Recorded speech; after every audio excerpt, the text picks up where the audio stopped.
ఏపీలో గత వైసీపీ ప్రభుత్వంలో మద్యం కుంభకోణంలో ఆరోపణలు ఎదుర్కొంటున్న వైసీపీ ఎంపీ మిథున్ రెడ్డికి హైకోర్టులో ఇవాళ గట్టి ఎదురుదెబ్బ తగిలింది.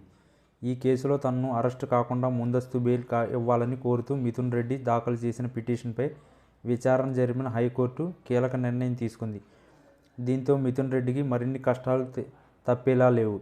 రాష్ట్రంలో కొత్త మద్యం బ్రాండ్లు తీసుకొచ్చి దాదాపు 4,000 కోట్ల మేర కుంభకోణానికి పాల్పడిన వ్యవహారంలో మిథున్ రెడ్డితో పాటు అప్పటి beverages corporation MD Vasudev Reddy మరికొందరు ఆరోపణలు ఎదుర్కొంటున్నారు. దీనిపై ఇప్పటికే సిఐడి కేసు కూడా నమోదు చేసింది. అయితే ఈ కేసులో తనను అరెస్ట్ చేయకుండా ముందస్తు బెయిల్ ఇవ్వాలని కోరుతూ రాజంపేట ఎంపీ మిథున్ రెడ్డి హైకోర్టును ఆశ్రయించారు. మిథున్ రెడ్డి పిటిషన్పై విచారణ జరిపిన హైకోర్టు ఇవాళ కీలక తీర్పు వెలువరించింది. మిథున్ రెడ్డిని అరెస్టు నుంచి రక్షణ కల్పించలేమని హైకోర్టు తేల్చి చెప్పేసింది.